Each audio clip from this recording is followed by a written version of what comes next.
तुझे समर्पित कर रही हूँ। और राम की भुजा को पकड़ करके कौशल्या ने सीता के हाथ में रख दिया। सीता पकड़ नहीं रही है, तेरा ध्यान देना। उसके दो हेतु, इसीलिए आज प्रारंभ में कहा कि रामायण बिना व्यंजन के समझ में नहीं आता। सीता हाथ फैलाई तो है, क्योंकि सीता के भी हाथ को कौशल्या ने ही खींच करके बाहर किया। एक हाथ से सीता के हाथ को खींचा और एक हाथ से राम के हाथ को सीता के हाथ में रखा। जब पिता कन्यादान करता है उस समय वर का हाथ नीचे होता है और कन्या का हाथ ऊपर होता है।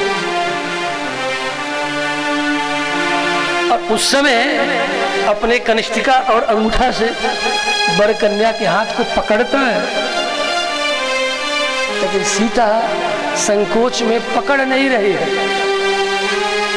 अब यहां ध्यान दो, ये बहुओं को शिक्षा है कि भले मां पुत्र दान कर दे, लेकिन उस जननी को कभी पुत्र ही ना हो ऐसा तू जीवन में अनुभव मत कराना।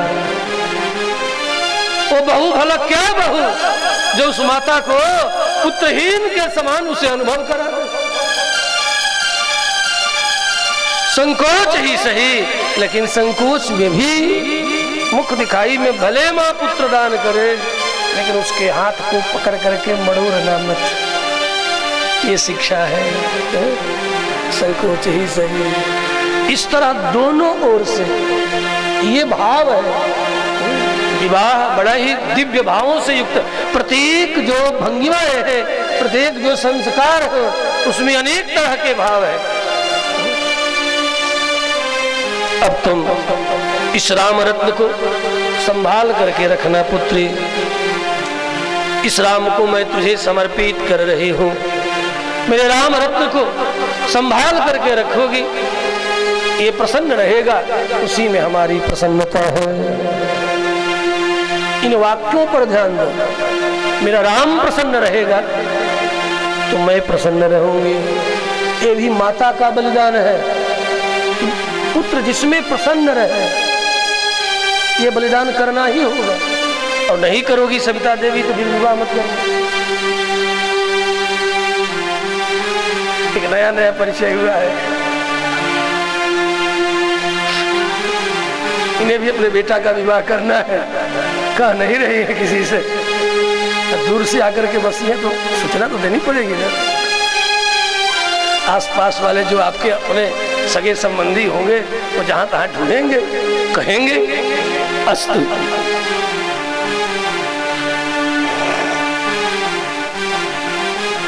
और देखो, अधिक विस्तार न करो, कई ने कहा सुमित्रा बड़ी संकोची है। देखो चरु ग्रहण के समय में भी पीछे रह गई और यहाँ मुख दिखाई में भी पीछे रह गए, क्योंकि वो बार बार सुमित्रा स्वतः कैकेयी को आगे करती। सुमित्रा जैसी बलिदानी तो माँ ही कोई और न हो। कौशल्या से भी अधिक बलिदानी माँ सुमित्रा है। इसलिए दूसरा नंबर कैकेयी का आ गया। कैकेयी ने कहा ये भी ध्यान देने योग्य है, हे जनकराज दुलारी, मैं तो बहुत दिनों से यही सोच सोच करके मरी जा रही थी, बड़ी चिंतित होती चली जा रही थी कि मेरे चारों पुत्रों को है सुंदर वधुएं प्राप्त होगी या भी नहीं, उनके योग्य बहुएं मिलेंगी या नहीं मिलेंगी। परंतु मेरा सौभाग्य है कि मेरी चारों बहुएं अतिशय सुंदर सौंदर्य संपन्न है। जिस प्रकार मेरा राम सर्वाधिक सुंदर है, उसी तरह तुम भी अत्यंत सुंदर हो। हे मैथिली, तुम तो मेरे राम जी से भी अधिक सुंदर हो। मैंने अपने राम के लिए देख एक सुंदर स्वर्णिम महल का निर्माण किया है, जिसका मैंने नाम रखा है कनक महल, कनक भवन। स्वतः बड़े परिश्रम से अपने स्त्री धन से जो मुझे हर माह हर वर्ष प्राप्त होता, उसी से उस कनक भवन का मैंने निर्माण किया। मैंने अपने राम के लिए यह दिव्य कनक भवन का निर्माण कराया। वह अपूर्व महल है, हर प्रकार की सज्जा सामग्रियों से युक्त है और 6 ऋतुओं में अत्यंत अनुकूल बना रहता है। न सर्दी में सर्दी, न गर्मी में गर्मी, सभी ऋतुओं में वसंत के तरह उसमें वातावरण बना रहता है।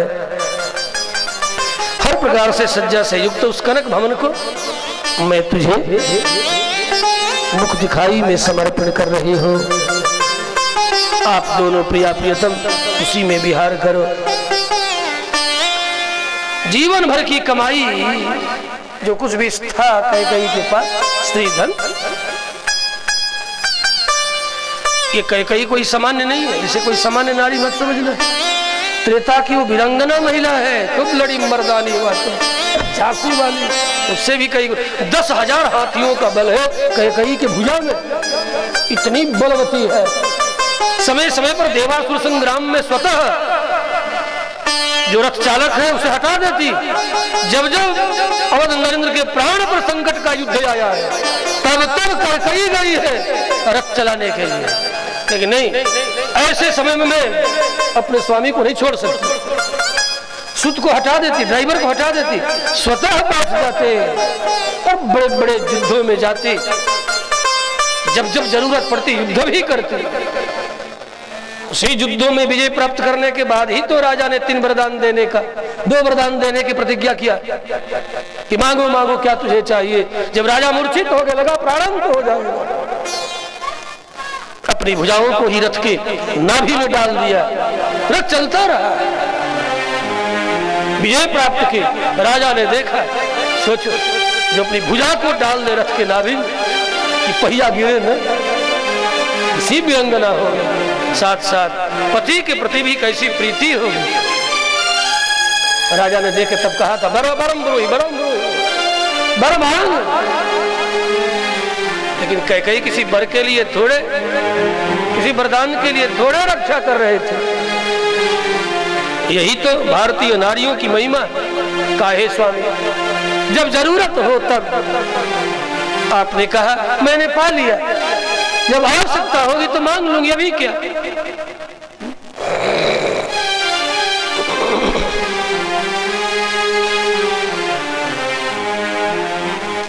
ऐसी वीरांगना महिला कैकेयी। इतना ही नहीं, अवध नरेंद्र की प्रथम सेनापति भी कैकेयी है। इसके नीचे ही सेनापति है कैकेयी, सेनापति, और सुमित्रा होम मिनिस्टर है। सारे राज्य की व्यवस्था प्रथम परामर्श देने वाले हैं। और कौशल्या तो बड़ी सीधा भोली राजमहिषी है। इनकी सारी जिम्मेवारियों को ये सब निर्वाह करते हैं। आओ देखो अब सुमित्रा ने क्या कहा। गदगद कंठ सुमित्रा ने कहा, हे राम वल्लभे, हे राम प्रिया, तुम्हारे जैसा सौंदर्यपूर्ण मुख मैंने आज तक कभी नहीं देखा। इस मुख दर्शन में कौशल्या ने तो अपना धर्मात्मा पुत्र राम को ही तुझे समर्पित कर दिया। कैकेयी ने अपना अनोखा कनक भवन तुम्हें मुख दिखाई में दे दिया। हे बेटी, हे लाडली, मैं तो अकिंचन हूं। तुम्हारे मुख के रूप देने के लिए मेरे पास कुछ नहीं है। सोचती हूँ मैं तुम्हें क्या दूं। हे पुत्री, ध्यान से सुनो। 12 माह गर्भ में रखकर इस बालक को मैंने जन्म दिया है। उसे जन्म लेते ही मैंने श्री राम की सेवा में लगा दिया और एक को भरत के चरणों की सेवा में समर्पित कर दिया। परंतु वे दोनों एक राम की सेवा में है और एक भरत की सेवा में है। उसमें जो ज्येष्ठ है लक्ष्मण, राम की सेवा में तो समर्पित जरूर कर दी हूं, लेकिन आज भी मैं सुमित्रा लक्ष्मण की मां हूं, शत्रुघ्न की मां हूं, मेरा मातृत्व वर्तमान है। लेकिन हे लाडली, हे पुत्री, आज मैं अपने ज्येष्ठ पुत्र लक्ष्मण को तुम्हारे गोद में समर्पित कर रही हूं। मैं लक्ष्मण के ऊपर से अपना मातृत्व हटा रही हूं। आज से मेरे लक्ष्मण की मां तुम हो और तेरा लक्ष्मण ज्येष्ठ पुत्र है। ये बलिदान किया है सुमित्रा ने। इसे अपने पुत्र की तरह संभालना। आज लक्ष्मण पर से अपने मातृत्व का अधिकार मैं समाप्त कर रही हूँ। लक्ष्मण जैसा सुयोग्य पुत्र, बलिदानी पुत्र को पाकर के तू भी धन्य धन्य अपने आप को अनुभव करोगी कि मैं कोई भविष्यवाणी नहीं कर रही हूँ। लक्ष्मण जैसा बलिदानी पुत्र जिसे मिल जाए उसका जीवन धन्य हो जाए। सारे मुख दिखाई में सर्वाधिक प्रसन्नता सीता को लक्ष्मण जैसे पुत्र को पाने में हुई। और क्यों न भला हो, न कोई सेवा न गर्भवास, और फिर भी एक दान में पुत्र मिल जाए, बिना परिश्रम का ही पुत्र मिल जाए। सीता को सर्वाधिक प्रसन्नता हुई। तभी वनगमन के समय में, अब तो आज नहीं, सोचा कि विवाह के प्रसंगों का थोड़ा विस्तार करके कल आप सब अनुभव करेंगे। तभी जब सीता के चरणों को लक्ष्मण ने पकड़ा है वनगमन के समय में, तो राम से भी पहले सीता ने करुणामयी दृष्टि से निहार करके लक्ष्मण को अनुमति दी है। तात तुम्हारी, और सुमित्रा ने तो पहले ही कह दिया कि तात तुम्हारी मातु देही। बेटा, मेरे पास पूछने के लिए तू क्यों आया है? मैं तो उसी दिन मुख दिखाई में तुझे समर्पित कर दिया है सीता के गोद में। सीता तुम्हारी माँ है। महर्षि वाल्मीकि ने वर्णन किया सुमित्रा के शब्दों में,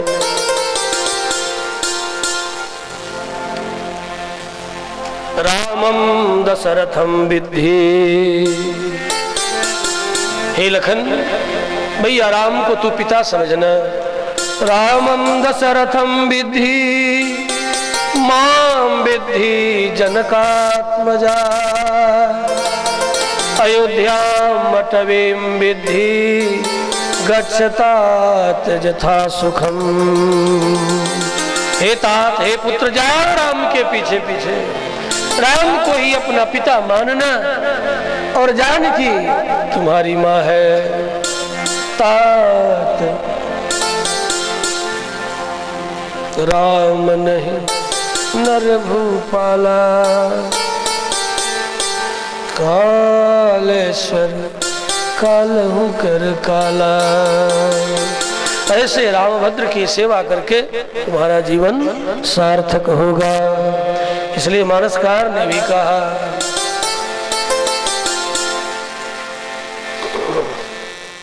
श्री रामभद्र भगवान की। चलो, मुख दिखाई हुआ, बहुत सी बातें हैं। अब अवध में आनंद नित्य नए सुतमागध बंदीगणों के द्वारा बधाइयाँ हो रही है, आनंद मनाया जा रहा है। जो कोई आता अनेक प्रकार का उपहार प्रदान करता। कई दिन तक उपहार देने की लड़ियाँ लगी रही। आने जाने वाले जो आते नाना प्रकार का उपहार देते। इस बालखंड का विश्राम करते हुए निवेदन करते हैं, जब से राम ब्याही घर आए,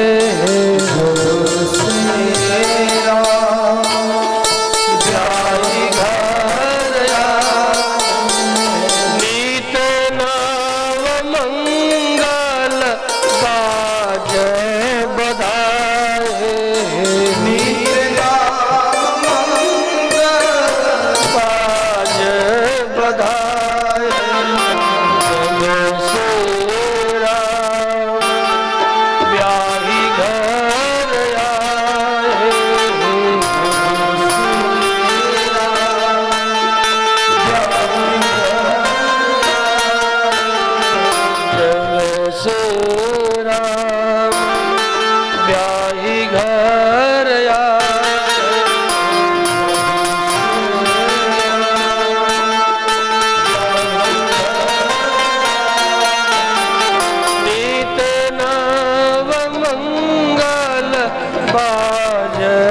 बधाए।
आइए सभी लोग अपने अपने स्थान पे खड़े होकर प्रेम पूर्वक सखी है आरती उतार रघुनंदन दुलारी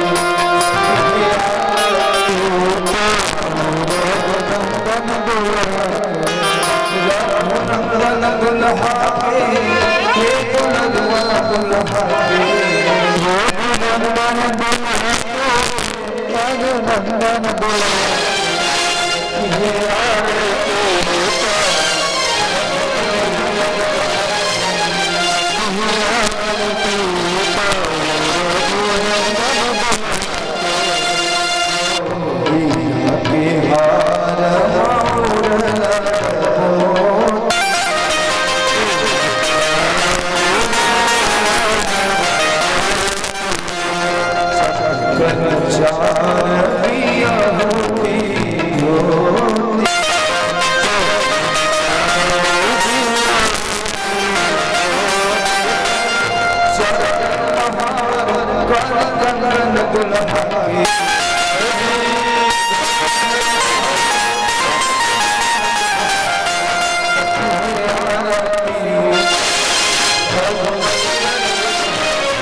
नंदन बोला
के